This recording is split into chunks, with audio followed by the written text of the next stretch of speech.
Hi, we're here at Flushing Meadows Corona Park for the Out of the Darkness walk for suicide prevention. I have Samantha here with me today. Hello. Hi Samantha, how are you? Good, I'm okay. How are you? I'm doing good. Thank you so much for being here. Thank you, I appreciate it. So, why are you here today for the walk?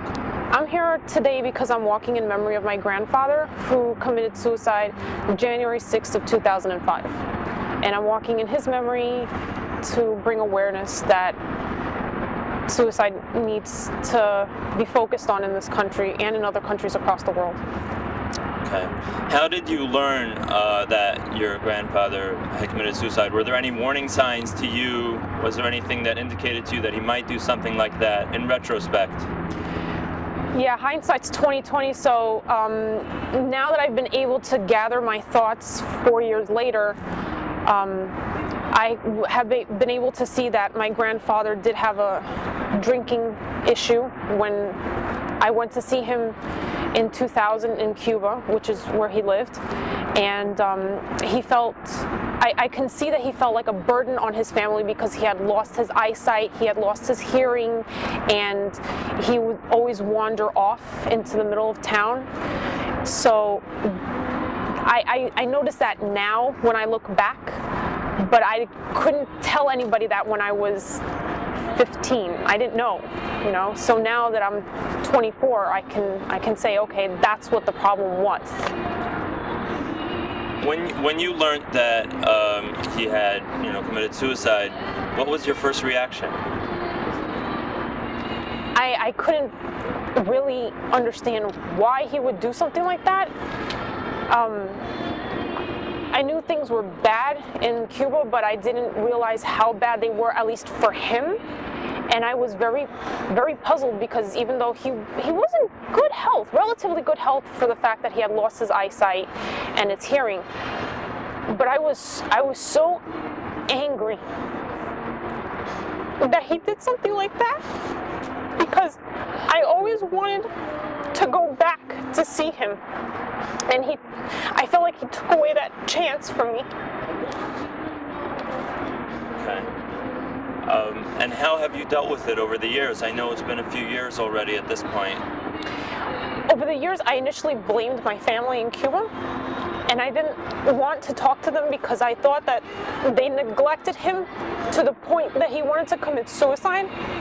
And then I realized that in Cuba there's no free-flowing information about the fact that they need to take care of certain people in certain ways. And, excuse me. So I forgave them and I said, okay, it wasn't their fault. It was a collection of other situations that they couldn't help. And then now, 2 weeks before the walk in Chelsea,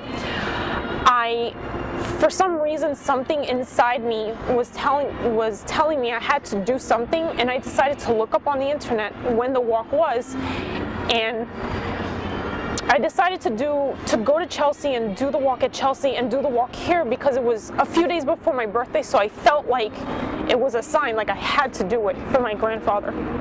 Okay. And what are you trying to accomplish by walking here today and walking in Chelsea?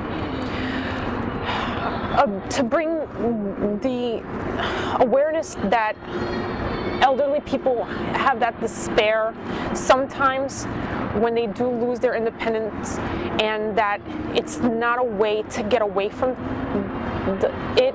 Even though they're caretakers, they need to hear more about it. And I want to let people know that there's, you hurt so many people by doing that, even though you think that you're relieving them of that. It's not a relief, it makes it worse. So that's something you would say to, I guess, somebody who's thinking about ending their life.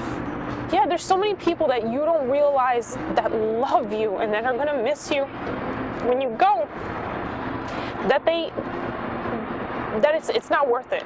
It's not worth it, even how bad it is, you know. And I know that a lot of people do have mental disabilities and mental issues, and those need to be addressed, and we have to become aware that they need to be addressed. Okay. How did you speak to family members or friends about what happened, about your grandfather ending his life? Have you told friends what happened, that he committed suicide, or was that something you couldn't talk about? I initially took the story that my family initially said, that he had a heart attack, and I started telling that to people and keeping it to myself because I felt ashamed. And then later on, I realized that there's no point in being ashamed. You know, people joke about, oh, I want to kill myself, I can't deal with this. I'm like, that's not funny. You know, that's not a way to joke around. You don't realize what taking your life means to somebody. So then I started talking about it more openly, and when I sent out the email for the Chelsea walk that was in October, that's when my family started talking to me about it, saying, you know what, now, okay, it's time. And that's when they started putting up the flyers and letting everybody else know, and everybody was shocked about that we had kept it for so long. All right, Samantha, thank you so much for sharing some of your personal experiences. Thank you so much for being here, and thank you for bringing awareness to the fact that suicide needs to be talked about in this country.